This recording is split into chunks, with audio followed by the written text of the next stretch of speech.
Senhor presidente, demais colegas, hoje eu fui condenado na justiça a pagar uma multa de R$30 mil por conta de corrupção, dinheiro na cueca, por conta de tráfico? Claro que não, porque eu chamei um trans de ele.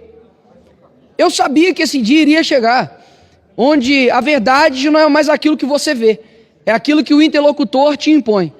E muitos podem se pensar, mas por que o Nicolas tem tanta essa pauta? Porque ele briga, deixa as pessoas serem o que elas quiserem. E eu digo, você pode ser o que você quiser. Se você quiser se pintar de cinza, botar uma luz na cabeça, sentir um poste, seja um poste. Eu não sou preconceituoso. Agora, o seu desejo, a tua vontade, não pode se tornar um ensejo de direitos e deveres para o outro. Esta pessoa que me processou, ela tem vários outros casos, como por exemplo, de conseguir na justiça licença maternidade horas. Ele se intitula um trans lésbico. Ele é um homem que se sente mulher, é casado com uma mulher lésbica, mas não tirou o seu órgão sexual masculino e possui uma filha. E também tem um outro caso dessa mesma pessoa que me processou, que foi até um salão de beleza e exigiu a profissional de fazer a sua sobrancelha. E a profissional disse, olha, eu sei fazer sobrancelha de mulheres e não de homens. E processou o salão de beleza. Afinal de contas, é homofobia, né? Você se recusar a fazer uma sobrancelha de um homem. Por que então que nós precisamos defender essa pauta? Porque no fim das contas eles não estão atrás de mim. Eles estão atrás de você. Porque se eles conseguem amordaçar, calar, tentar desencorajar um deputado que possui imunidade parlamentar, o que eles não irão fazer com você, pastor? O que eles não irão fazer com você, comunicador, jornalista, professor de escola bíblica dominical? O que ele não fará com os cristãos? Afinal de contas, nós temos posições bem claras. Eu não acredito que tenha 70 e tantos gêneros. Eu acredito que existe homem e existe mulher. Isso também será considerado transfobia? Dizer que eu discordo de um comportamento sexual é considerado agora homofobia? Eu sou um criminoso por isso? Então é necessário colocar na cadeia mais de 80% da população brasileira.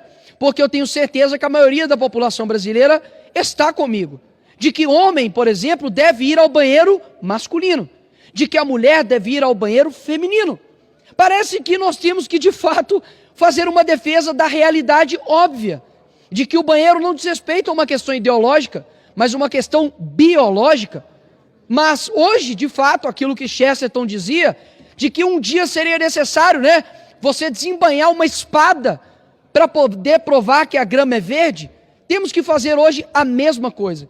E não me envergonho por ter sido condenado a isso, afinal de contas, eu sei que aqueles que perseguem a verdade serão perseguidos por coisas injustas. Afinal de contas, o mundo que nós estamos vivendo, o Flávio Dino é negro. Se você chama o Flávio Dino de magro, é fake news. Se chama, por exemplo, ele de gordo, igual o Monark disse, aí é gordofobia. Decidam-se. Agora a realidade é o que, afinal de contas? Como que eu tenho que chamar cada um de vocês?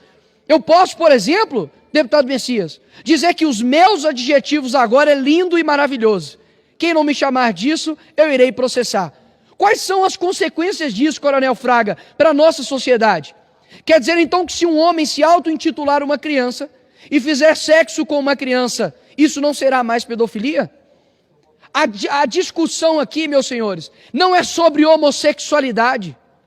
A discussão aqui é sobre o ativismo LGBT que tem tentado calar, tem tentado amordaçar qualquer um que se opõe. E talvez vocês possam pensar, mas isso está batendo no Nicolas porque ele fala. Mas, meus amigos, pode dizer algo para vocês? Um dia isso chegará na tua casa. Um dia isso chegará na tua igreja. Porque, afinal de contas, se um homossexual decidir ir na tua igreja, onde tem um banheiro masculino e feminino, e decidir que ele, que se sente um homem, deve ir em um banheiro de homem e entrar no banheiro de homem, você não pode abrir um ar contra isso. Caso contrário, a tua igreja, o teu pastor, será condenado por isso. Ou seja, não é que eles estão atrás de mim. Eles estão atrás de vocês. O problema é que eu estou no meio do caminho com isso. Mas eu sei que nós vamos ter ainda muitos sacrifícios em prol da verdade.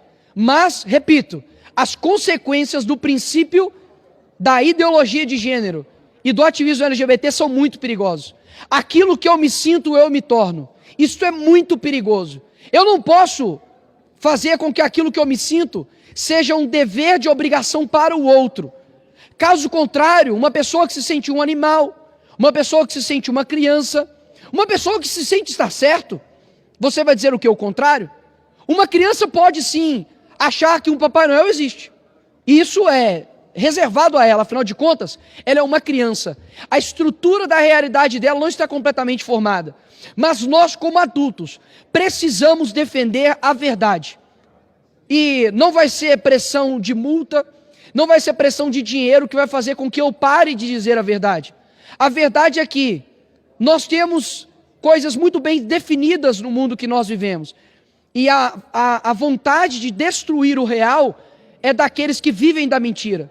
E se um dia eles conseguem calar você de dizer que existe o certo e o errado, existe o bom e o mal, existe o homem e a mulher, eles também já, brevemente, vão conseguir destruir aquilo que você acredita que é verdade. Então eu deixo aqui o meu caso como um caso para o futuro, para dizer que um dia nós avisamos que isso iria acontecer e de fato está acontecendo. O ativismo LGBT homossexual não está preocupado com você, pelo contrário, porque a mesma foice e martelo que massacrou vocês, escravizou vocês lá em Cuba, hoje é utilizada para poder te usar como manobra eleitoral somente. Depois disso, vocês são descartados. As mesmas pessoas que defendem países onde se você esticar uma bandeira LGBT, você é morto, degolado, são bandeiras defendidas pela esquerda. Ou seja, não há do que se falar de que a esquerda de fato defende os homossexuais. Pelo contrário, Fidel Castro matava e perseguia homossexuais em Cuba. Então, eu quero aqui deixar bem claro que podem rir, podem esnobar, podem debochar, porque eu sou um defensor de fato da verdade e eu sei que aqueles que defendem a verdade possuem sacrifício. Então, não vai ser isso que vai me parar, simplesmente uma imposição monetária. Eu simplesmente estou aqui para poder representar as pessoas. E assim como diz Lutero, a paz, se possível, a verdade a todo custo. Não são vocês que vão me fazer parar. Obrigado, Coronel Fraga. Obrigado.